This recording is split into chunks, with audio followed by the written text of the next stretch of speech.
Halo sahabat Kompas, selamat sore di HUT ke-59 Kompas. Sore ini kita bertemu dengan para jurnalis untuk jejak kata dari berita ke pustaka.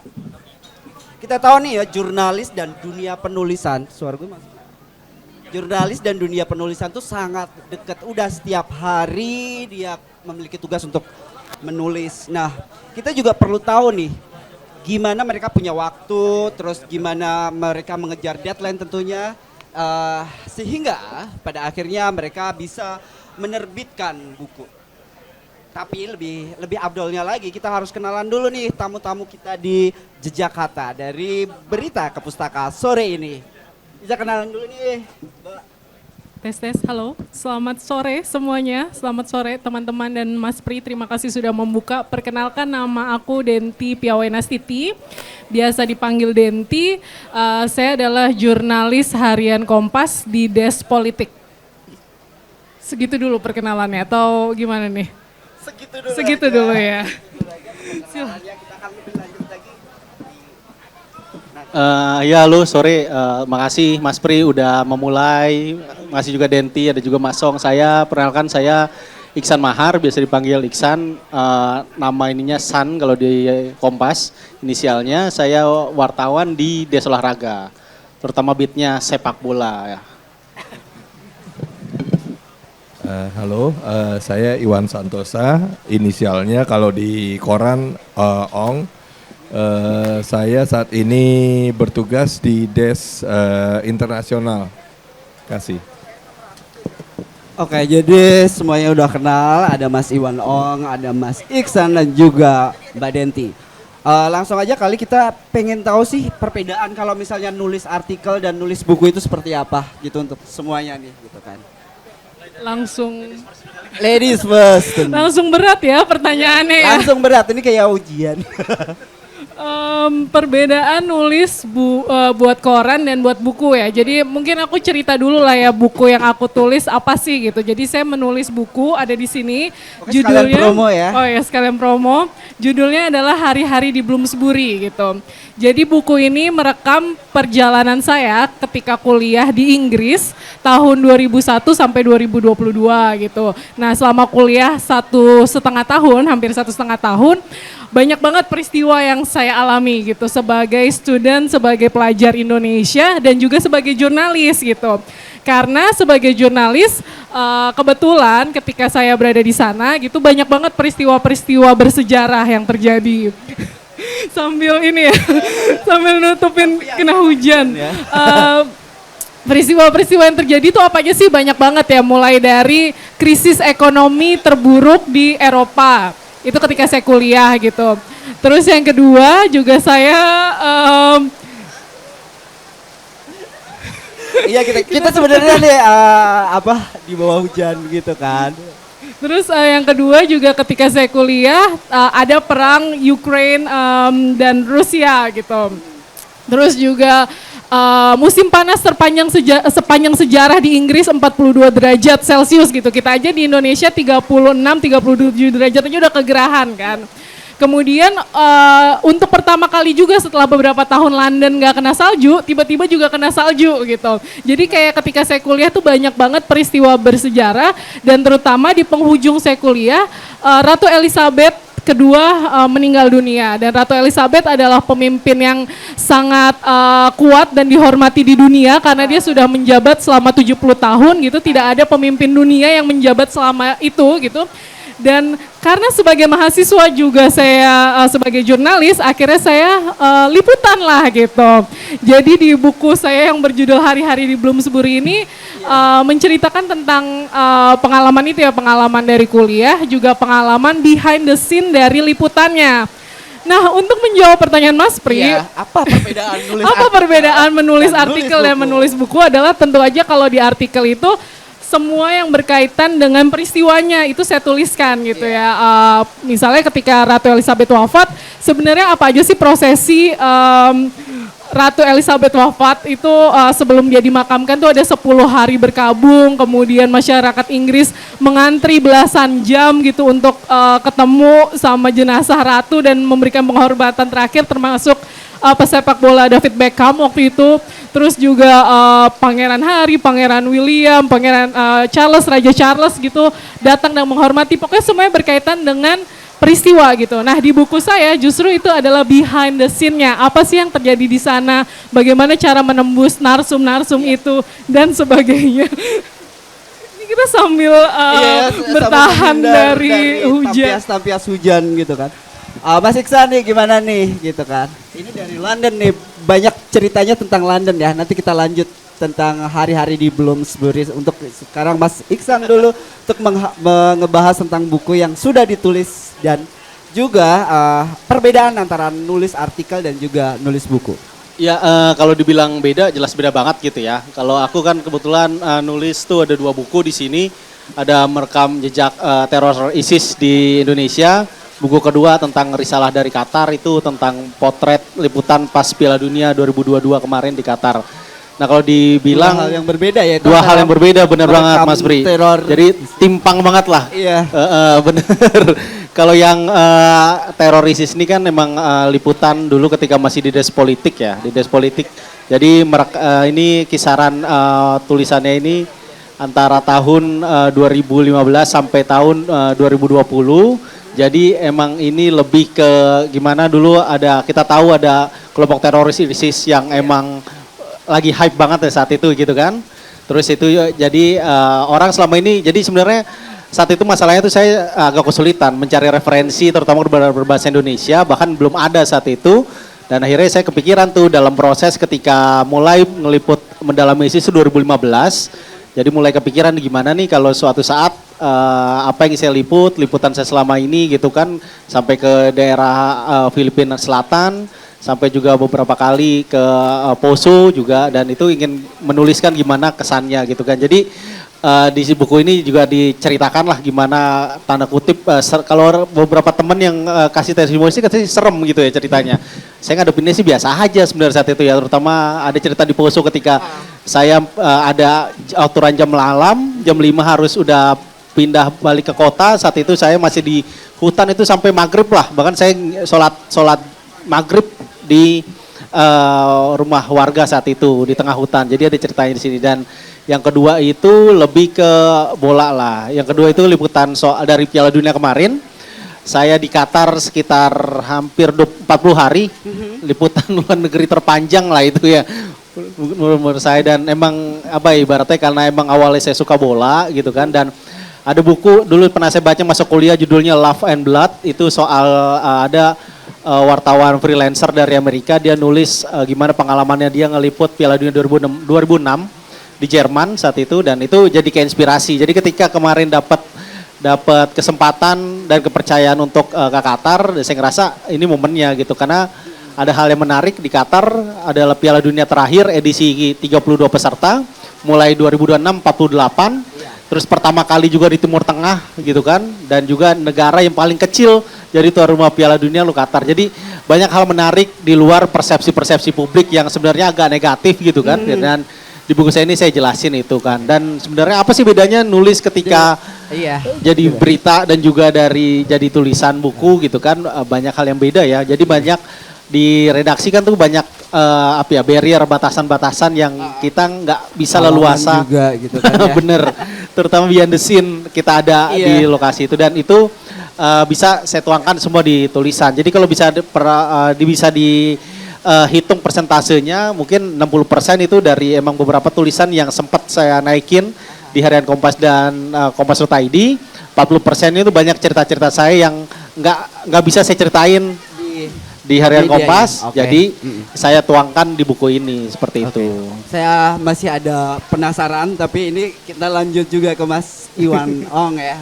Bukunya sudah banyak banget nih yang diterbitin di buku Kompas nih.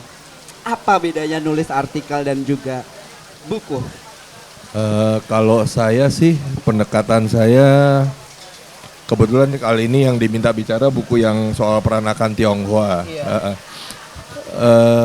Saya sharing, jadi gini, kadang teman-teman wartawan atau teman-teman saya secara umum nanya nulis buku tuh gimana. Saya bilang, kamu tiap hari kalau ngetik 2 layar komputer spasi 12 Times New Roman spasi 1,5 2 halaman selama 5 hari. Itu dalam 3 bulan tuh udah jadi satu buku loh, 200 halaman. Sementara satu hari itu dalam 1,5 jam yang kita bisa ngetik 2 halaman itu, kita lebih sering orang Indonesia gitu loh, duduk ngobrol kan. Iya benar. Nah gitu, jadi saya bilang kenapa saya tetap bisa bekerja dan sambil nulis buku, karena jamnya saya ngobrol saya pakai buat ngetik. Itu satu. Produktif berarti.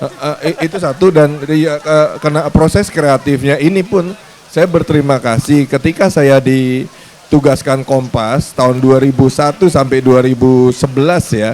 Saya ditugaskan keliling beberapa tempat di Indonesia dan Asia Tenggara. Kenapa saya menulis soal Tionghoa? Tadi kan Mbak Denti kan nulis soal Inggris segala macam. Ya kita kan tahu hari ini dunia begitu maju di Eropa sesudah revolusi industri. Nah, kenapa Inggris maju, Anglo-Saxon maju, dalam ini Inggris, Amerika, Australia, Kanada maju? Ya karena industri, dan bangsa Inggris dikenal sebagai apa? Jack of all trade and nation of shopkeeper. Jadi mereka ini bangsa pedagang dan bangsa industrialis. Nah, yang di Asia yang punya karakteristik seperti itu mana? Cina, Jepang, Korea, Vietnam. Yang kalau kita hari ini ke negara-negara barat, kita lihat masyarakat keturunan Asia di negara barat dari 4 golongan ini, termasuk Thailand, pasti kaya. Karena ketika orang kulit putih liburan, mereka masih kerja. Ketika orang kulit putih ini, nah itu message-nya buat saya, message-nya, dan bukan apa, yang penting buat saya adalah jangan lupa kalau di Indonesia kita bisa mengkombinasikan kultur industrialis dan kultur bisnis ini dengan, jangan lupa di dunia hanya satu bangsa yang punya mental paling bagus, mental sosial, yaitu orang Indonesia yang punya social solidarity. So kalau kita punya kapital dan punya social solidarity, negara ini akan luar biasa. Jadi negara ini akan makmur dan sangat sosialis. Itu. Di survei juga udah membuktikan ya Mas. Selanjutnya sih saya berpikir gimana sih misalnya misalnya untuk nulis buku, kita lurusin ya nulis buku. Kalau nulis artikel atau itu kan banyak kan adalah penugasan dari kantor gitu. Nah, 2 hal yang Mas Iksan tuh menarik ya, maksudnya 2 hal yang sangat berbeda gitu kan antara teror dan juga bola gitu. Nah, buku itu untuk semuanya nih, buku itu apakah ditulis karena peminatan? Mas Ong kan banyak nulis tentang sejarah ya. Tugasnya sekarang di Des Internasional, tentunya berita politik juga banyak sekali gitu kan. Kalau Mbak Denti lebih banyak lagi ya peminatan tentang isu gender segala macam di humaniora gitu kan. Nah, ini penulisannya ini apakah untuk di buku ini peminatan atau bentuk tugas gitu? Kejar-kejaran dari, kan setiap itu kan ada editor juga kan? Dihubungin editor buku dulu atau memang karena minat menjadi interestnya dari teman-teman gitu? Kalau soal ya kebetulan liputan, jadi sebenarnya kan 2 ini sebenarnya ada, awalnya juga ada liputan wajib saya dulu gitu ya Mas Pri ya. Jadi yang pertama soal ISIS ini kebetulan dulu emang ngikutin terorisme karena kebetulan dulu ngepost liputannya di Mabes Polri. Terus kalau yang Qatar ini kan karena penugasan dinas untuk Piala Dunia gitu kan, liputan Piala Dunia. Tapi kalau pendidikannya dulu apa? Boleh dong, background pendidikannya kan menentukan interest background juga. Kayak kita sama deh ya, sastra Inggris aku juga. Jadi bertolak belakang sih ya, karena kan yang ISIS tuh soal keamanan isunya lebih umum. Kalau yang Qatar meskipun olahraga tapi sebenarnya lebih mungkin kisaran hampir 60% bukunya tuh lebih ke soal sosial ya, karena gimana membahas soal gimana sejarahnya Qatar, gimana ngebahas soal kondisi ekonomi, kondisi bisnis, kondisi politiknya di Qatar seperti apa. Jadi emang buku kayaknya emang awalnya harus dari minat deh ya, menurut saya emang awalnya harus dari minat, kira-kira apa yang kita minati, kebetulan itu beririsan dengan tugas dari liputan. Nah akhirnya dicari benang merah kira-kira yang cocok nih kemana nih. Jadi akhirnya saya saat nulis buku pertama tuh mulai mikir, kayaknya nih yang ISIS nih hal yang jarang dan memang saya minat di situ. Akhirnya setelah saya dalami lebih jauh, dan itu kayaknya enak nih kalau di akhirnya saya bisa nyumbang sesuatu dari hasil penugasan saya selama ini untuk ya orang lebih banyak tahu lah sama itu. Dan satu sisi juga kan kita tahu oke lah mungkin di Kompas salah satu media satu-satunya yang punya arsip yang paling lengkap lah gitu kan. Dan masalahnya di kita kan literasi kita kan kurang tuh Mas Pri kan. Orang baca koran, baca media online, sekarang lebih suka baca medsos gitu kan. Jadi ya bisa dikatakan saya juga dari buku ini saya coba merangkum semua hasil petualangan saya gitu kan.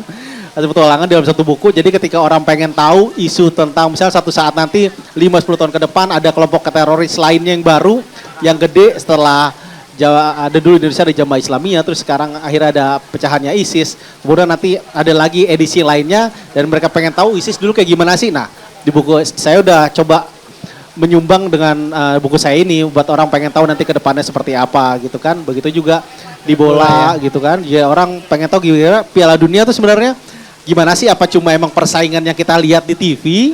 Ternyata kan ternyata setelah saya dalami banyak hal yang ibaratnya yang jadi hal-hal penting di pinggiran yang di luar lapangan, ternyata itu yang hal yang penting dan itu yang membuat bisa dikatakan kalau Presiden FIFA bilang Qatar tuh Piala Dunia tersukses. Ya itu semua saya melihat itu langsung dan saya menulisnya beberapa terutama mayoritas di buku dan itu memang itu jadi salah satu resep yang kalau kemarin Indonesia pengen jadi tuan rumah Piala Dunia harusnya ya bisa belajar dari Qatar dan di buku saya ini saya ngungkap itu semua sih seperti itu. Oke. Lanjut lagi untuk apa sih namanya menghubungin editor atau editor menghubungi? Kan kita tahu nih semua buku dari penerbit buku Kompas. Aku ngubungin sih, aku nawarin Ya? gimana nih apa terutama kalau yang soal ISIS ya kebetulan dua buku ini kan sama-sama emang temanya jarang lah ya di Indonesia gitu kan. Yang ISIS terorisme jarang dan kebetulan saya buku pertama saat itu berbahasa Indonesia yang ngebahas soal ISIS, kelompok ISIS ini. Setelahnya baru ada lagi. Terus yang bola ya relatif jarang, rata-rata bola kita kan rata-rata ngomongin kalau soal ngomongin Piala Dunia tulisan previewnya, palingan packaging dari hasil tulisan ini. Kalau yang soal Piala Dunia terutama dari PBK sendiri kayaknya selama ini jarang lah. Jadi saya menawarkan ya alhamdulillah diterima gitu. Jadi PBK itu penerbit buku Kompas juga menerima naskah sebenarnya untuk buku diterbitkan kan ya. Promo ini. Untuk Mas Ong, gimana menulis buku ini apakah menjadi bagian interestnya untuk bidangnya gitu Mas Ong? Kan sejarah banyak yang sementara liputannya kan atau penugasannya kan tidak melulu terkait dengan sejarah seperti yang saya tahu mungkin bisa dilurusin ya. Sejarah itu kan banyak di humaniora ya. Yeah. Terus kemudian kan Mas Ong kan di internasional gitu. Sementara tulisannya kan banyak di sejarah gitu. Itu gimana? Kalau saya ya itu tadi bagaimana kita mau menggunakan waktu luang kita untuk melakukan apa yang kita sukai. Itu. Jadi misalnya ketika saya menulis tentang budaya Tionghoa itu saya lakukan di sela-sela liputan saya di daerah. Saya berusaha mengenal komunitas Tionghoa lokal dan bagaimana hubungan sosialnya dengan masyarakat setempat dan lain-lain. Jadi yang kayak tadi si Mas Iksan bilang soal bagaimana ISIS dan jadi kalau orang butuh referensi itu betul karena memang ya kebetulan bidang saya sejarah ya. Contohnya kasus bagaimana penting bisa memahami background sejarah dan jaringan. Oke. Misalnya kayak kasus terorisme. ISIS. Jadi kita ingat kasus Bung Karno di Granat di Cikini tahun di 57. Itu salah satu cucunya terlibat dalam kasus terorisme di Marriott. Bom Marriott.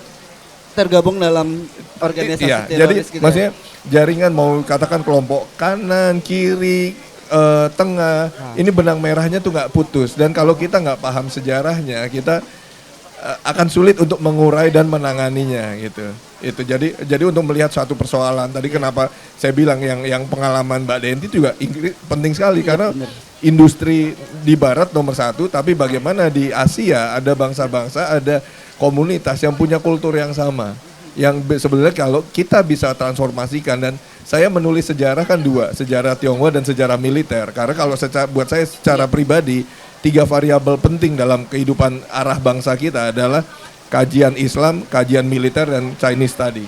Itu 3 hal itu yang akan siapa yang bisa mengorkestrasi ini untuk arah yang bagus untuk kemajuan negara kita akan cepat sekali. Oke, menarik sekali. Mbak Denti nih, kan liputannya terkait dengan apa? Bukan liputannya, tugas peliputannya kan banyak banget ya. Maksudnya bukan melulu di hiburan atau juga minat yang saya tahu tuh kayak tentang isu gender ya. Nah ini kan di hari-hari di Bloomsbury. Oke. Ini gimana nih ceritanya? Apakah emang berdasarkan aku ngumpulin dulu nih materi-materinya ataukah kemudian di setting dulu. Aku mau tugas kuliah nih aku mau kuliah dulu nih di London gitu kan atau di Inggris gitu kan. Terus kemudian oke, ini outputnya artikel, outputnya juga buku gitu. Apakah emang di setting dulu atau emang benar-benar minat? Jadi emang dari awal kuliah tuh aku udah pengen bikin buku gitu karena perjalanan 1,5 tahun kan pasti banyak banget cerita, masa iya nggak dibuat sesuatu gitu. Jadi emang dari awal udah kepikiran pengen bikin buku walaupun bentuknya seperti apa belum tahu gitu. Bentuknya apa, isinya apa itu masih belum tahu gitu. Kemudian kuliah aja seperti biasa, aku juga masih nulis artikel buat harian Kompas. Aku tulis aja seperti biasa, tapi emang aku tujuannya pengen suatu hari semua ini akan dijadikan menjadi buku gitu. Baru kemudian setelah selesai kuliah, aku liputan Ratu Elizabeth itu, baru kemudian terpikirkan, oh kenapa nggak aku nulis buku perjalanan kuliah ini dari perspektif student jurnalis gitu. Nah itu baru ketemunya di akhir aku kuliah. Kemudian aku bikin draftnya, aku cari judulnya, aku brainstorm lah sama beberapa teman yang udah pengalaman nulis buku juga.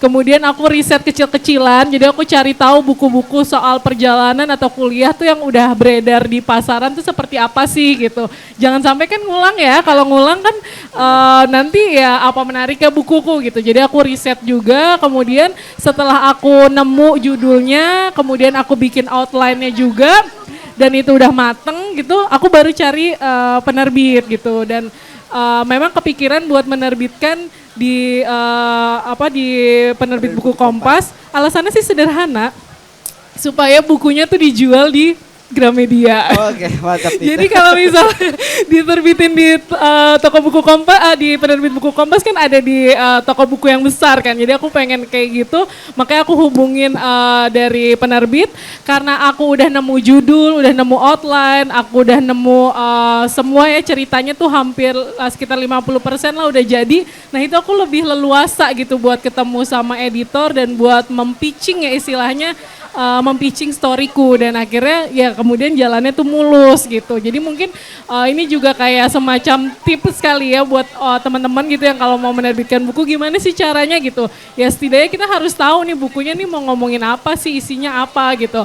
Karena kalau kita berangkat dengan kosong ya, kita mau bikin buku gitu, tapi kita masih ngawang-ngawang gitu, mungkin editornya juga ngawang-ngawang juga gitu. Nah, lebih ke zamanan nih. Editor di ketika menulis artikel atau kita bilangnya aja menulis berita sama editor untuk buku, lebih ribet mana?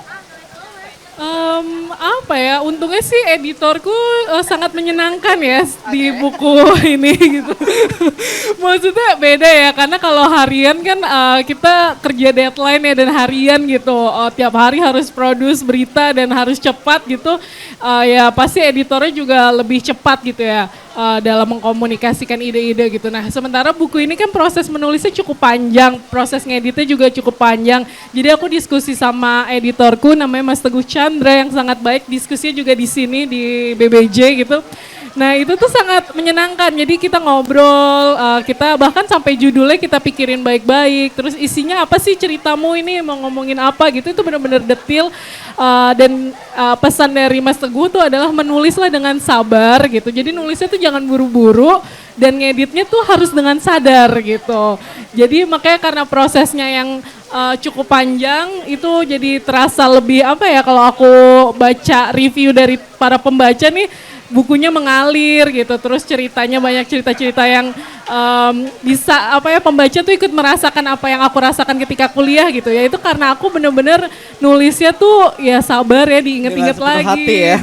Dengan sepenuh hati, ngeditnya juga pelan-pelan gitu, makanya hasilnya seperti itu. Jadi deadline-nya lebih nyaman lah gitu daripada bersama. Maaf ya. Sahabat Kompas, mungkin ini sedikit riwah ya karena emang kita lagi jejak kata ini di bawah hujan yang cukup lumayan deras. Jadi mohon maaf kalau misalnya suara-suaranya juga agak-agak berantakan gitu. Oke, kalau Mas Iwanong sendiri gimana? Kalau misalnya menghadapi nih, pasti ada proses editing ya.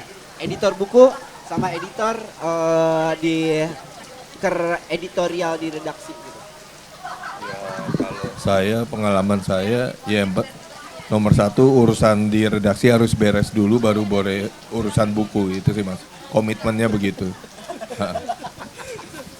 Tapi nggak pernah dibalikin naskahnya dari buku. Kalau buku biasanya diskusi sama penerbit ya, Sebelum- kurang apa atau gimana, apa yang perlu ditambahkan itu. Itu ini menuju ke prosesnya ya. Maksudnya ketiga itu sudah selesai draftnya sampai terakhir atau baru misalnya bab 1, bab 2, bab 3 Biasanya gitu? dari awal outline. Saya udah sampaikan ini ada begini, outline-nya begini. Nah, cuman beda kasus kalau bukunya permintaan pihak ketiga dan misalnya buku coffee table ya. Kalau coffee table tentu saja kita harus naskahnya ngikutin visual. Jadi kita nunggu visualnya ready dulu, visualnya apa, outline visualnya apa, baru naskahnya menyesuaikan. Karena kalau visual kan apalagi kalau ngambil gambarnya di lapangan, di tempat yang jauh kan nggak bisa dilakukan 2 kali. Jadi ya udah dari tim visualnya apa, ini kita naskahnya ngikutin visual. Gitu. Kalau Mas An? Ini tricky sebenarnya Aku pertanyaannya. aku kenal ya editor. Agak tricky juga ya, tapi ya kalau ngerasa kalau editorial buat ngisi koran atau buat ngisi Kompas ID itu kan emang tuntutannya harian ya. Harian itu jadi kita harus lebih cepat gitu kan. Dan kalau buat buku aku tuh ngerasa kayak lebih slow writing gitu lah, menikmati prosesnya gitu kan. Emang kalau dari awal ya aku rata-rata ya tadi sebelum yang pengalaman Mas Song juga gimana udah outline-nya rata-rata tuh udah jadilah kerangkanya gitu kan. Jadi diajukan pertama, jadi ketika udah ada itu baru ada masukan dari penerbit terutama dari editornya gimana bagusnya kalau bukunya gini-gini, diskusi juga segala macem. Terutama karena buku-buku yang dua-duanya ini kan emang nggak mainstream di Indonesia ya. Maksudnya yang teroris itu kan enggak juga gitu kan. Terus yang bola lebih spesifik tapi ngomonginnya nggak cuma bola, ngomonginnya kemana-mana. Ada soal agama, ada soal bisnis, ada soal berkaitan humaniora seperti itu. Jadi emang lebih panjang diskusinya dan juga kadang-kadang sih editor penerbit juga nanya kira-kira ini seperti apa sih? Dia pengen tahu tuh jadinya sebenarnya kondisinya realnya seperti apa. Jadi di luar tulisan ini aku juga bantu buat sama-sama kita brainstorming gitulah. Jadi intinya seperti ini. Jadi ketika kita dimasukkan ke dalam outline buku, jadi benar-benar udah sesuai dengan buku seperti apa. Jadi nggak ya dari gaya bahasa juga itu udah beda ya Mas Pri ya. Jadi Iya, gaya. menulis ketika untuk tulisan berita maupun itu feature untuk di buku itu emang agak beda gitu kan. Dan karena banyak juga masuk pengalaman pribadi di situ dimasukin dalam tulisan. Jadi ya lebih gayanya ya kalau bisa dibilang lebih sastrawi gitulah ya. Iya. Jadi lebih ngalir, lebih itu emang tujuannya sih emang supaya orang ngalir meskipun aku bisa kan menulis ada part-partnya gitu yang emang jadi intinya sebisa mungkin kalau Denti lebih ke pengalaman pribadi gitu kan meskipun aku bukan ke pengalaman pribadi tapi pengalaman gimana liputan, gimana proses contohnya kayak yang teroris yang ISIS dari awal di Indonesia sampai akhirnya mereka tanda kutip tutup buku setelah adanya putusan pengadilan bahwa mereka adalah kelompok terlarang. Nah itu akhirnya jadi ada prosesnya semua gitu kan. Orang ngelihat gimana fluktuatifnya, terutama gimana tanda kutip negara kita selama ini tanda kutip kalah lah dengan mereka-mereka itu diceritakan semua di situ dan itu karena ini buku jadi emang lebih nggak terlalu galak lah ya. Jadi lebih ada pesan-pesan. Perkara deadline gimana? Perkara deadline nggak masalah sih ya. Nggak masalah ya? Jadi itu tadi karena ini slow writing jadi lebih menikmati lah prosesnya. Dikasih misalkan awal tuh rata-rata kita dikasih waktu estimasi ini terbit buku sekian, misalnya pertengahan tahun, semester 1 atau semester 2 tahun, itu udah bisa ancang-ancang lah kira-kira. Meskipun nanti ketika cetaknya kan menyesuaikan juga masing-masing dari penerbit sendiri ya, tapi seenggaknya ya menikmati sebisa mungkin proses itu gitu kan. Dan memang benar-benar nulis buku tantangan tersendiri buat kita yang meskipun kita selama ini udah menulis hari-hari gitu ya, menulis buku itu adalah salah satu tantangan tersendiri yang ya emang sih ujung-ujungnya ketika kita proses ini ngerasain bahwa selama ini teman-teman yang biasa nulis apapun itu, mau nulis blog, terutama kita juga jurnalis yang nulis berita sehari-hari itu emang nggak mudah gitu kan, karena tuntutannya berbeda, terus kebutuhannya berbeda gitu. Jadi emang banyak hal yang harus kita menyesuaikan dan itu akhirnya membuat kita belajar lagi ketika kita dalam proses membuat buku ini. Nah, dari penulis kan banyak orang yang bilang bahwa buku itu kayak legacy gitu kan. Setiap wartawan atau setiap penulis tuh harus setidaknya bisa menerbitkan buku gitu. Itu sepakat nggak dengan pernyataan seperti itu? Sepakat banget lah ya. Sepakat banget gitu kan. Aku pernah dulu pas sama-sama kebetulan kita sama Denti sama-sama satu angkatan masuk Kompas gitu kan, dan dapat buku dulu, kita dapat buku biografinya Pak J.O. Pak Jakob Utama. Di situ ada salah satu kutipan menurutku ya gimana beliau dulu ngebangun PBK itu emang karena sebenarnya untuk membantu wartawan punya buku gitu kan. Nah itu salah satu motivasi juga sih ujung-ujungnya. Dan ya apa ya, kayak emang buku tuh emang ya bener legacy. Jadi dimanapun kita, meskipun selama ini kita nulis, meskipun sekarang ada media online, setiap berita tuh tinggal diklik nama kita tuh pasti ada lah di Google gitu kan. Tapi buku itu kayak ada sesuatu yang bisa kita pegang, bisa kita lihat di toko buku gitu kan. Bahkan bisa sesuatu yang bisa kita kasih hadiah gitu kan kalau ada apa-apa gitu kan. Ke temen, ke sahabat, bahkan ke keluarga kalau ada acara apa-apa. Jadi ya sesuatu yang membanggakan dan gak semua orang bisa kan. Semua orang bisa, misalkan kalau zaman sekarang nih orang pada bilang semua orang bisa jadi jurnalis gitu kan. Ada citizen jurnalis segala macam. Tapi kan gak semua orang bisa jadi penulis buku. Itu menurutku yang emang legacy lah, dan ya kita harus benar-benar bisa lah, seenggaknya bisa punya buku satu lah sebagai jurnalis seperti itu kalau menurutku. Kalau Mas Iwan, kan bukunya tuh sudah banyak gitu. Yang paling melelahkan menulis buku itu buku yang mana?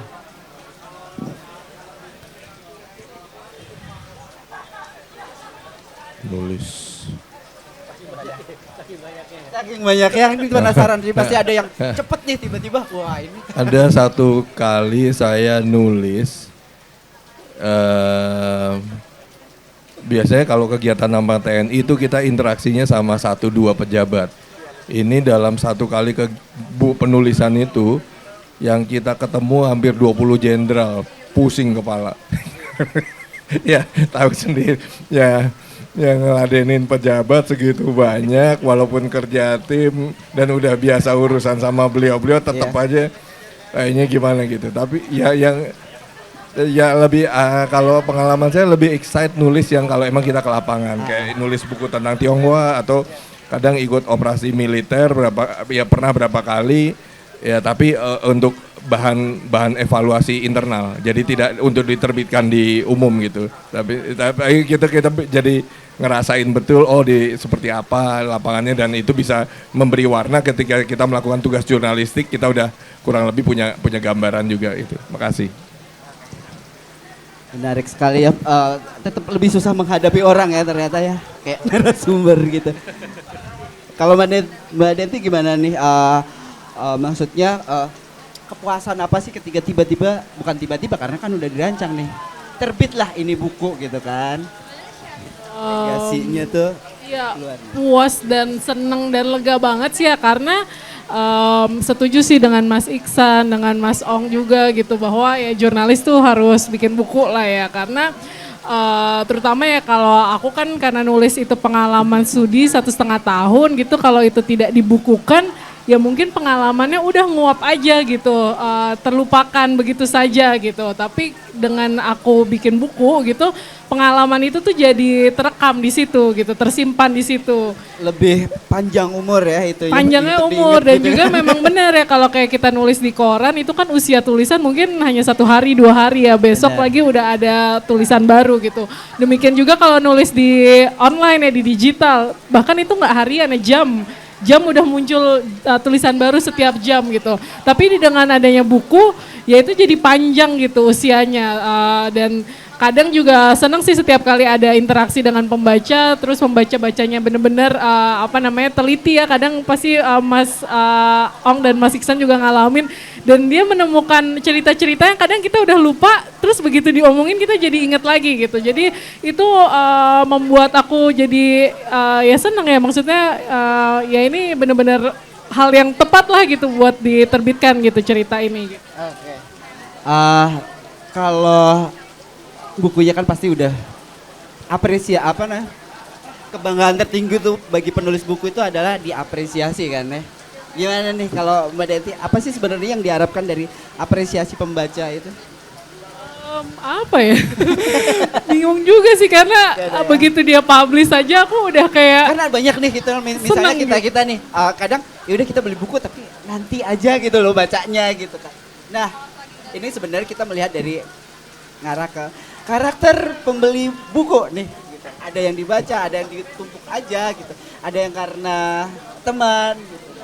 Itu kayak gimana nih apresiasi yang diharapkan? apa ya? Aku sih sebenarnya lebih ke ya pas awal-awal menerbitkan buku gitu ya, mau bikin buku, aduh ini bener nggak ya ini, kan ada perasaan kayak gitu ya, maju mundur, emang siapa yang mau baca gitu kan.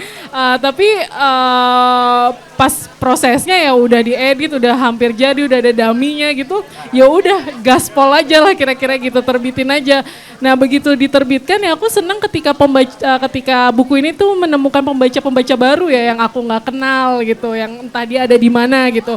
Apalagi buku ini kan walaupun ceritanya tentang student jurnalis gitu, pembacanya nggak cuman mereka yang pernah kuliah di Inggris gitu, tapi juga bisa pembacanya mereka yang pengen kuliah di Inggris atau mereka yang pernah punya mimpi kuliah di Inggris gitu. Itu juga bisa, atau bahkan mereka yang pengen jadi jurnalis juga mungkin bisa baca itu, atau yang nggak kalau aku dengar malah banyak orang tua tuh yang baca juga gitu supaya dia bisa memotivasi anaknya kuliah gitu. Jadi berdampak ya. Jadi banyak gitu yang lapisan-lapisan yang tidak aku bayangkan ternyata ya mereka mau membaca buku ini gitu. Oke. Terus untuk Mas Iksan nih, kita mau bicara tentang latar belakang sih tadi udah gitu kan, pengaruh secara personal buku ini. Secara personal ya, apa ya? Ngerasa lebih wah gue aku punya impact lah gitu kan. Maksudnya buku kita diapresiasi tadi Denti juga sebut gimana ada apresiasi itu membuat kita akhirnya apa kerja keras kita selama ini, maksud di sela-sela kerja harian tapi ada buku yang kita ciptakan juga itu bisa orang apresiasi. Itu salah satu kayak wah oke nih gitu, ternyata selama ini kerja keras kita nggak sia-sia gitu kan, kira-kira seperti itu. Jadi terutama salah satunya pernah juga ada yang ngontak gitu kan, ternyata dia lagi kuliah master gitu kan, dan bukuku jadi salah satu referensinya dia gitu kan, dan menurutku ya ibaratnya impact besar yang ngerasa akhirnya ada perasaan bangganya setelah di situ ketika buku kita ternyata ada orang ngabarin bahwa itu punya makna buat dia gitu kan, buat saat itu buat studinya seperti itu. Begitupun juga buku di Qatar gimana banyak yang komplain, terutama banyak yang kasih testimoni gimana bahwa mereka tahu oh ternyata yang kita nonton di TV begini doang ya mas gitu kan, ngasih tahu ternyata sebelumnya persiapan ada waktu 10 tahun ketika Qatar gelar Piala Dunia, orang ngomongin buruk isu macam-macam soal misalkan salah satunya soal alkohol, gimana soal banyak pekerja meninggal saat proses membangun stadion, ternyata kejadian itu emang nggak ada gitu kan, maksudnya ada tapi itu kasus-kasus minor yang sebenarnya nggak punya dampak saat proses Piala Dunia itu. Jadi orang yang cuma selama ini nonton di TV ternyata untuk ngurus Piala Dunia tuh seribet itu gitu kan. Jadi banyak testimoni itu yang menurutku ya akhirnya ya kalau ke dampak personal akhirnya punya motivasi lagi buat nulis buku lainnya. Iya benar. Balik lagi kayak gitu sih. Tapi kalau misalnya testimonialnya negatif gitu gimana? Testimonialnya ya negatif akhirnya nggak tahu ya, mungkin ada kali ya orang bikin review gitu kan. Ya, kan pasti kan semua buku kan pasti sesuatu hal yang kayak di review juga kan. Betul. Ya ada tinjauan bukunya. Ini sebenarnya nggak gini nih. Gitu, ya harusnya begini-begini gitu kan. Ya akhirnya belajar juga sih akhirnya. Jadi beberapa mungkin ada ya 1 kali 2 kali aku udah lupa juga. Terutama yang soal teror ini gitu kan. Ada juga yang testimoni yang sebenarnya relatif nggak positif gitu kan. tengah-tengah lah sebenarnya. Negatif juga mungkin kalau di bacanya lebih dengan apa ya, lebih dengan positif mungkin itu nggak negatif, tengah-tengah gitu. Tapi kalau bacanya gila nih orang gitu kan, nggak tahu gimana saya berproses nulis ini keliling Indonesia segala macam gitu kan, dia buat ini ya, itu akhirnya mungkin ada perasaan dongkol juga meskipun ketika ada negatif, tapi baik lagi tuh gimana akhirnya membuat kita akhirnya buat proses tahu gimana sebenarnya karakter pembaca di Indonesia tuh seperti ini, isu ini tuh karakternya seperti ini, dan mungkin kalau ditarik secara umum akhirnya kita belajar gimana akhirnya apa sih yang kita kurang gitu, misalnya kurang mendalam soal satu isu. Jadi akhirnya pas nulis buku kedua ini lebih detail akhirnya, lebih detail. Jadi aku mau nulis yang nggak cuma non olahraganya, akhirnya yang non olahraga itu akhirnya lebih secara rinci lah nulisnya. Jadi sepenuhnya itu sebenarnya testimoni itu nggak semestinya kayak jadi negatif gitu Nah, kan. betul. Maksudnya tuh, mau kritik apapun sebenarnya membangun Betul, gitu kan betul. untuk produksi penulisan buku Nah, selanjutnya. buat proses kreatif itulah sebenarnya. Oke. Jadi akhirnya sebenarnya kalau dapat saranku buat teman-teman penulis nantinya gitu, misalkan dapat komen negatif dibaca pertama kali kan pasti kesel tuh. Udah tahan dulu aja ya, didiemin aja sehari 2 hari, dendapin, ketika pikiran udah lebih agak tenang gitu dibaca lagi. Nah, itu akhirnya nanti oh iya ya ternyata masih ada sisi kurang di sini yang kemarin ketika ngobrol sama editor, proses editingnya ternyata itu miss gitu kan. Pasti ada hal-hal seperti itu, dan itu akhirnya jadi proses pembelajaran ke depannya lagi gitu kan. Dan kebetulan emang aku menganggap 2 buku ini masih tanda kutip anak yang masih bakal nambah lagi nanti anak-anak lainnya. Nah, itu akhirnya jadi oke, punya modal nih. Sebenarnya karakter pembaca kita di Indonesia kayak gini, dan biasanya kalau nulis soal isu begini ada tanda kutip orang pengen taunya yang kayak begini gitu kan. Itu akhirnya jadi bekal juga buat karya-karya berikutnya sih, seperti itu. Kalau kritik negatif sih masukan negatif sih pasti lebih kejam editor kan ya. Udah iya, jadi kita udah kebal sebenarnya secara Udah mental. kebal gitu kan, Iya. secara mental emang udah Wah, siap udah gitu. kebal lah ya. Kalau Mas Iwanong nih terkait buku adalah anak gitu ya, maksudnya di mana nih buku yang menurut Mas Iwan yang ini buku ini aku banget nih gitu, kepuasannya kayak benar-benar sampai bahkan ketiga proses jadinya, oh ini saya puas banget nih.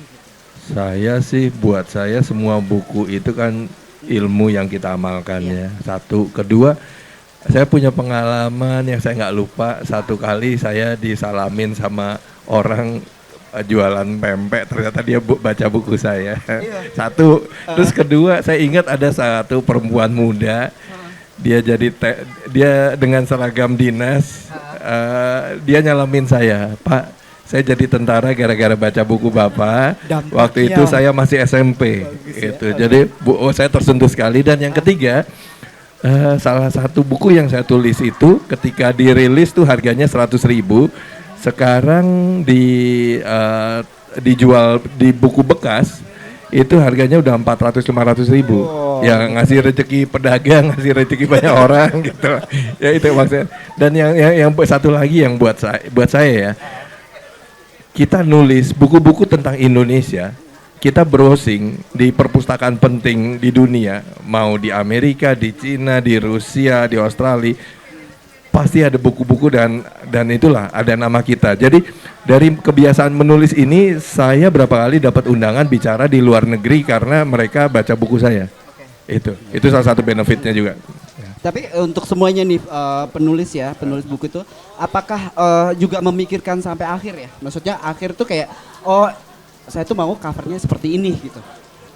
Kan bisa aja kalau kita masrahin kan, kok covernya seperti ini gitu kan. Kemasan itu berpengaruh nggak gitu buat semua penulis nih?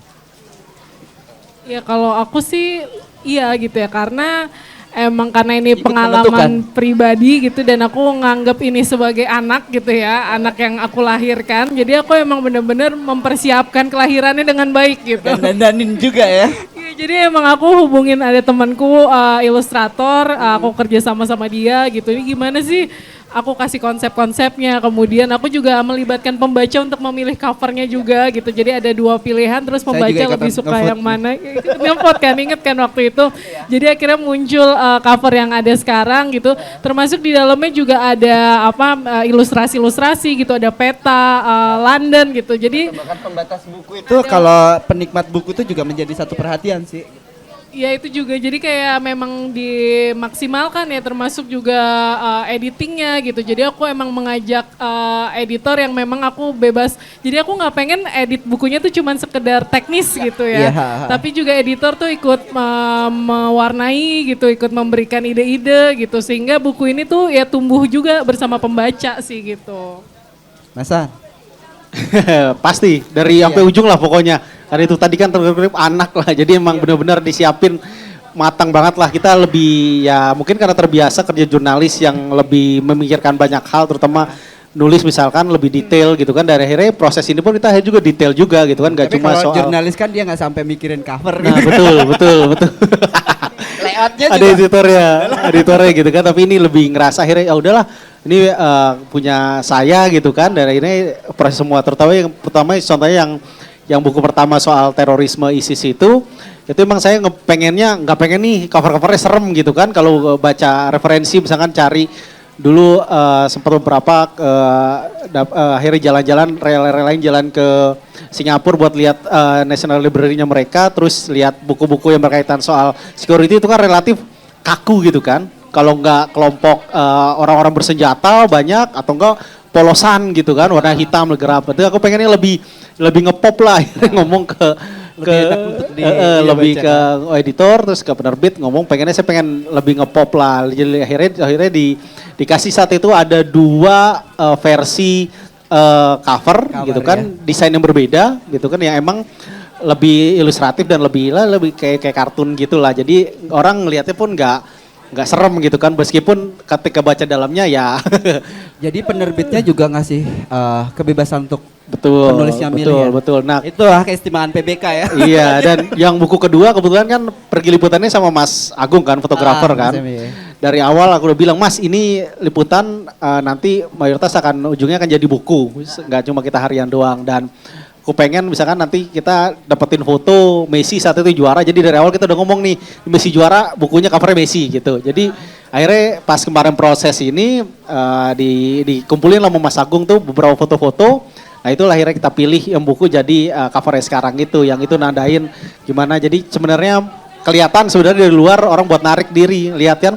Karena buku berbahasa Indonesia kan nggak ada tuh yang aku lihat yang dengan cover pemain bola gitu kan, terutama apalagi Messi gitu kan, dan itu belum ada gitu kan, dan ini ya akhirnya kita coba itu, dan ya akhirnya editor dan penerbit terbuka dengan ide-ide kita itu, akhirnya bisalah jadi covernya seperti itu. Iya, dan itu kan juga sebenarnya branding juga. Kompas bisa mendatangkan penulis jurnalis foto dan jurnalis tulis ke Piala Dunia ya. Nah, gitu gitulah. Kan. Sayang banget sih kalau misalnya nggak dibukukan gitu kan. Betul.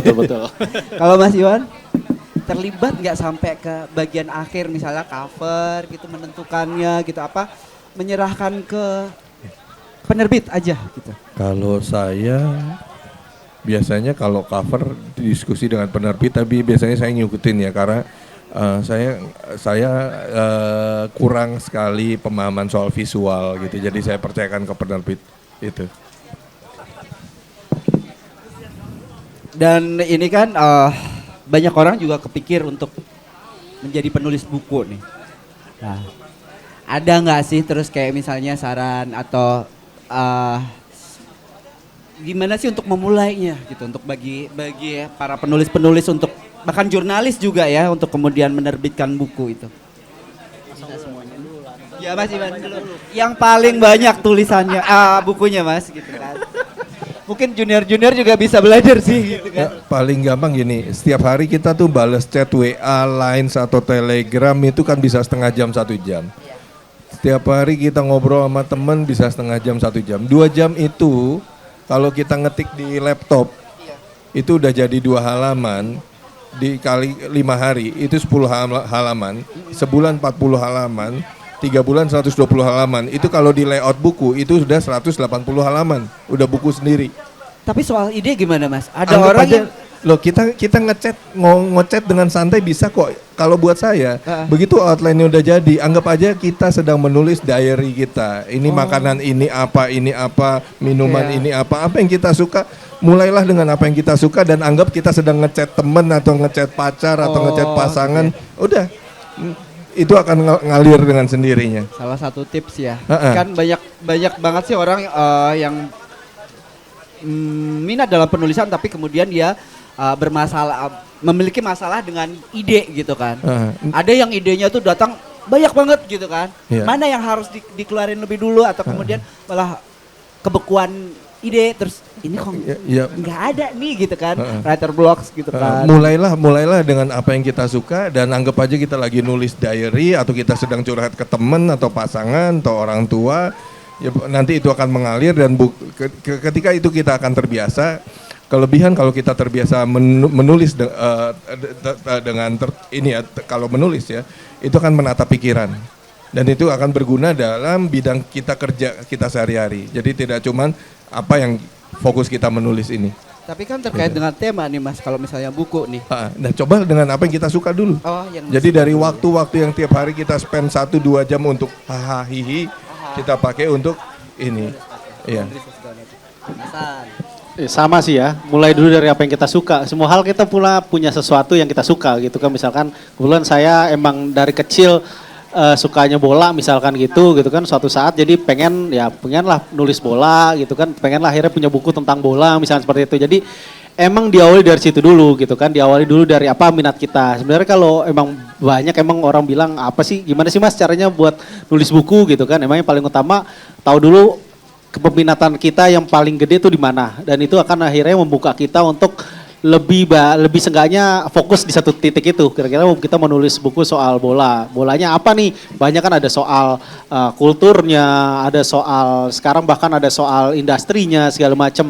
Jadi sebenarnya mulai dari tahu dulu sebenarnya minat kita paling besar tuh apa gitu kan.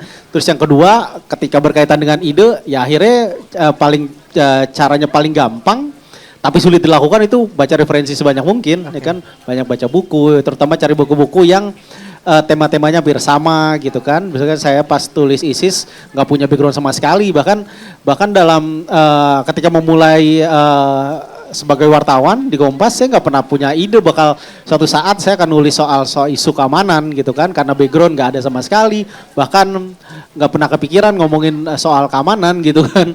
Dan akhirnya tapi dapat itu akhirnya banyak baca, banyak referensi, dan dari situ akhirnya saya tahu kira-kira ada hal yang selama ini orang di buku-buku yang orang sudah tulis, pakar-pakar, orang hebat lainnya yang sudah nulis, ternyata dan itu belum ada gitu kan. Dan itu akhirnya saya cari celah di situ gitu kan. Seperti tadi Denti juga sebut, ya karena sebagai kita mau nulisin buku, kita harus cari sesuatu yang orang belum bikin gitu kan, yang membedakan sama yang lain-lainnya. Karena kan ketika kita naruh naskah di PBK itu kan ada form ya kan, ada form kira-kira apa sih bedanya buku kita sama dengan yang lainnya gitu kan.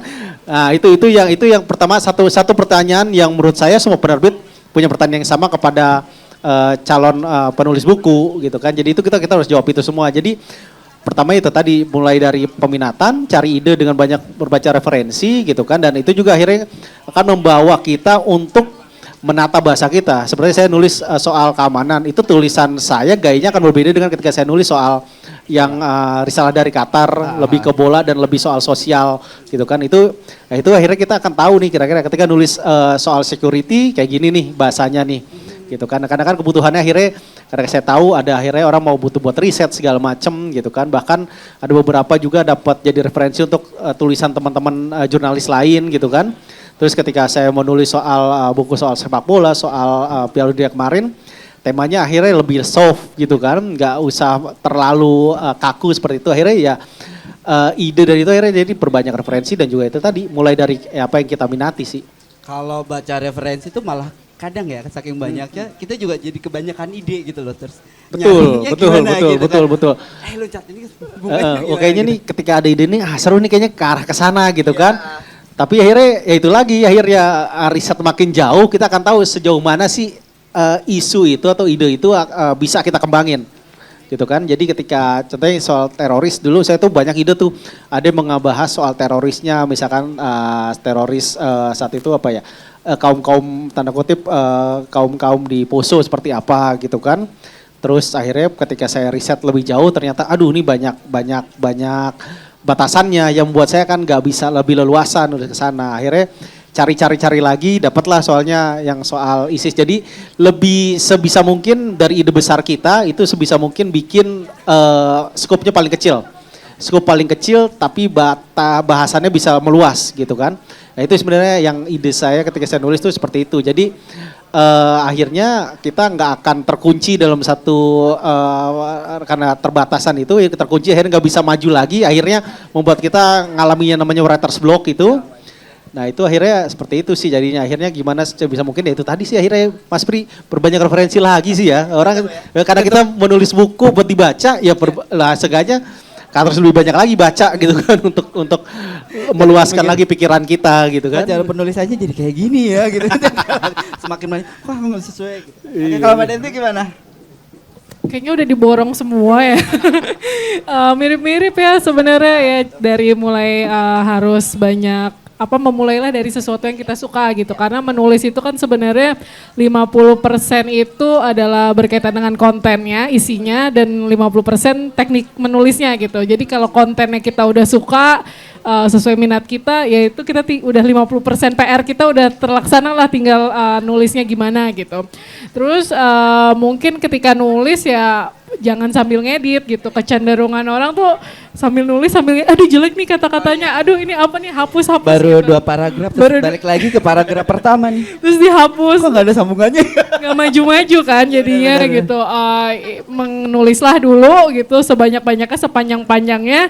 Terus ditutup dulu laptopnya, kita ngopi dulu, bisa makan siang dulu, tidur siang dulu, atau melakukan hal-hal yang kita suka, baru kemudian dibuka lagi dan diedit gitu. Nah itu biasanya lebih sukses daripada sambil nulis, sambil ngedit, kecenderungannya bakalan hapus-hapus mulu dan gak maju-maju gitu. Terus apalagi ya, mungkin bikin komunitas kali ya, maksudnya cari temen yang sama-sama suka nulis, yang sama-sama pengen bikin buku gitu. Jadi kita ada supporting sistemnya gitu. Jadi ada bisa saling membaca juga. Misalnya kita udah jadi satu naskah nih, coba baca dong, proofread dong. Atau ketika kita ada writer's block dari tadi ya udah disebut-sebut, kita bisa ngobrol dulu gitu, cari inspirasi baru. Nah itu biasanya membantu kita sih, mendukung kita biar lebih lancar gitu. Okay. Jadi sebenarnya buku itu juga ketika menulis atau buku itu udah jadi si penulis itu juga mikirin rekomendasi ini mau diarahin ke pembaca apa sih gitu kalau misalnya Mbak Denti untuk terkait dengan bukunya Tetap yang sih karena aku tetap butuh nggak bisa dikerjain sendiri gitu dibaca terus ada target pembaca ya ketika menulis. Sebenarnya bukan lebih target sih tapi aku minta pendapat kayak apa yang aku tulis tuh bisa ditangkap nggak sih oleh orang lain gitu. Jadi kayak apa yang aku rasain bisa ditangkap nggak sih oleh orang lain. Nah makanya aku biasanya butuh ya selain editor juga ada kayak proofreader ya. Proofreader itu bisa kayak teman kita sendiri, teman nongkrong atau teman main gitu kita suruh baca ngerti gak sih gitu. Nah kalau soal target pembaca sih tidak spesifik tapi ya kira-kira segmennya apa ya, gitu mungkin, kan. Yang sepantaran dengan aku yang pengen kuliah lagi, yang usia 30 tahunan tapi pengen kuliah lagi gitu. Karena kebanyakan kan buku-buku kuliah terkait studi ini ditujukan buat anak-anak yang baru lulus kuliah gitu ya. Tapi kan sebenarnya pendidikan itu foto-fotonya bagus loh. ya, banyak foto juga. Sebenarnya pendidikan kan bisa buat siapa aja ya, bisa buat anak usia 30-an, 40-an gitu kalau mau studi lagi gitu. Dan ya harapanku seperti itu, jadi kadang kan orang udah 30 tahunan, udah mapan mungkin di pekerjaannya masing-masing pengen kuliah lagi tuh agak males gitu. Tapi sebenarnya bisa gitu. Nah sebenarnya mungkin buku itu juga ditujukan untuk komunitas itu sih. Kalau Tertarik Mas San, sekolah lagi? tertarik membacanya. Tertarik menunggu buku selanjutnya sih sebenarnya gitu. Mas San, gimana? Rekomendasikan ke siapa buku ini, target pembacanya lah gitu. Iya sih pasti sih ya, Di konsep pasti sih ya. segmen. Kebetulan kepikiran juga karena ini kan bisa dikatakan dengan PBK ini kan terbit di Gramet itu kan major label lah kalau bikin kita punya band gitu kan. Dan itu kan juga jelas ada genrenya segala macam dan itu jelas ada pasarnya masing-masing gitu kan. Nah itu memang aku pikiran bener-bener gitu kan. Jadi emang kalau buku yang Sigore ISIS ini targetnya kemana, yang bola ini target kemana gitu kan emang dan emang harus dipikirin sih ya karena ya balik lagi tadi ini major label dan penerbit kasih tanda kutip kepercayaan buat kita buat menulis buku dan menerbitkan buku kita gitu kan. Jadi menurutku sebagai feedbacknya ya di luar kita menghadirkan buku yang punya karya yang bisa kita banggakan dan juga bisa nggak malu-maluin gitulah dijual gitu kan, ketika di etalase Gramedia ngelihat bukunya, wah gini nih gitu kan. Iya benar. Jadi ada sesuatu yang bangga. Jadi menurutku emang pasar itu penting lah. Kita tahu pasar itu seperti apa. Kebetulan yang karena yang saat itu dulu ISIS aku emang masih ngepostnya saat itu nulis soal keamanan di Mabes Polri, jadi tahu lah seenggaknya. Oh, dengan isu seperti ini nih orang nih suka pasarnya nih kayak begini nih, terutama soal akademisi terutama di kayak itu. Dan ketika kemarin nulis soal Qatar, risalah dari Qatar, karena ini soal bola dan aku udah berkecimpung saat itu sekitar 1-2 tahun udah di des olahraga, pindah ke des olahraga dan juga udah mulai tahu paham komunitas bola nih kayak gini nih. Juntrunganin seperti ini gitu kan. Mereka sukanya yang ringan-ringan segala macam. Akhirnya ya itulah membaca pasar menurutku penting ya, membaca pasar kita untuk menentukan genre tulisan kita dan tema tulisan yang mau kita angkat apa. Terutama salah satu hal yang paling dipertimbangkan pasar Puas itu. nggak dengan penjualannya ya nih dari 2 buku ini? Seperti yang dibayangkan sebelumnya atau? Ya alhamdulillah lah ya, maksudnya lumayan lah. Hal-hal yang selama ini mungkin nggak dibayangkan, oh ternyata bisa dijual seperti ini ya. Hal-hal yang aku bayangkan dijual dengan major label itu ya kesampaian lah alhamdulillah. Kalau Mas Iman? Setiap buku diterbitkan tuh ada segmen yang disasar, pasar seperti apa, Ya, kalau rekomendasiin ke mana gitu. Kalau saya, pengalaman saya adalah setiap saya ngerjakan satu buku yang buku idealis saya dan saya tahu itu marketnya terbatas, biasanya saya ngerjakan 3-4 buku yang buku market gitu. Jadi buku market ini untuk menutup kegiatan saya untuk buku idealis saya gitu. Nah tadi kayak Mbak Denti kan, ya orang pengen belajar ke Inggris baca ini gitu. Nah kayak Mas Iksan, orang pengen jadi pemain bola baca ini. Nah, tapi yang teroris ya mungkin ya bukan maksudnya polisi. Orang pengen jadi polisi baca ini gitu. Jangan salah nangkep ya. Jangan gagal paham. Nah, kalau saya kan ya banyak buku sejarah budaya gitu ya. Ya tadi seneng lah bisa sampai satu orang perempuan jadi tentara gara-gara baca buku saya kan lumayan ya, bisa memotivasi orang gitu. Memotivasi dan inspirasi orang gitu kan. Oke, untuk kita tadi tuh sahabat Kompas ngobrol dari sebelum hujan dan sekarang udah mulai reda ya, dan sekarang ada di penghujung acara di Jejak Kata dari Berita ke Pustaka. Kita minta closing statement dari masing-masing penulis nih yang hadir di sini nih, Mas Iwan, Mas San dan juga Mbak Denti. Gimana nih? Misalnya sambil jualan aja gitu, jualan. Oh buku ini nggak apa-apa, hard selling aja. Untuk Kompas ke 59. Waduh, ini agak susah ya. Kita bisa nulis nggak bisa jualan ya. Iya benar. Ini skill kelapa. Walaupun menargetkan juga ya. Iya ya. Skill terlemah saya itu menjual itu. Ya apa yang udah kita diskusikan lagi tadi semoga memberi inspirasi buat teman-teman gitu kan. Kebetulan juga ini hari ulang tahun Kompas ke 59. Jadi tempat kami berkarya dan juga tempat kami juga terus belajar. Jadi semoga bisa menginspirasi teman-teman dan sekali lagi kalau misalkan teman-teman masih tertarik sebenarnya isu soal buku saya soal keamanan dan juga soal yang jejak teror ISIS itu dan juga satu lagi soal ya pengen tahu lah kemarin cerita Piala Dunia 2022 yang bikin heboh dan dianggap sebagai menghadirkan final terbaik dalam sejarah Piala Dunia itu bisa baca lebih lengkap detail yang enggak kalian nonton di TV selama 120 menit saat itu bisa baca lah. Saya nulis salah satu yang banyak teman-teman testimoni itu gimana mereka tahu bahwa Lionel Messi itu nggak sedewa itu ternyata gitu kan. Jadi saya menulis itu di situ. Jadi silakan dibaca, silakan cari di Gramedia atau di grai.kompas.id begitu. Mas Iwan? Mbak Denti dulu ya. Atau sebenarnya ada buku yang sedang disiapin nih? Mudah-mudahan ya, karena pas aku nulis buku hari-hari di Bloomsbury, ini sambil jualan juga, harus ya, itu mengembalikan kesenanganku untuk menulis sih. Maksudnya kan kerja ya, aku sama Iksan tahun ini udah tahun keberapa San kita bekerja sebagai jurnalis, kita udah 10 tahun, Mas Ong juga mungkin lebih lama lagi, 2 kali lipatnya kali ya Mas.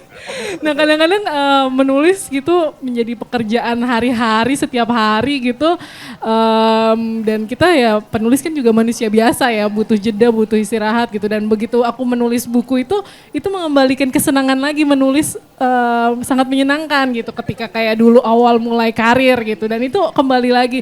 Dan sekarang ngobrolin buku kayak gini juga mengembalikan lagi bikin semangat lagi dari obrolan Iksan, dari Mas Ong juga. Aku jadi terinspirasi. Jadi oh sama ya. Mas Iwan nanti Yang nulisnya banyak. semakin banyak gitu. Ajak-ajak lah Mas gitu. Pengennya gitu ya, pengennya gitu. Setahun bisa berapa buku Mas? Nah kan jadi banyak, ternyata banyak ide-idenya juga. Dan Iksan juga ternyata setiap des dia bikin buku lagi, pindah des dia bikin buku lagi gitu. Ternyata jadi ide pemret tuh ya. banyak banget di sekitar kita gitu.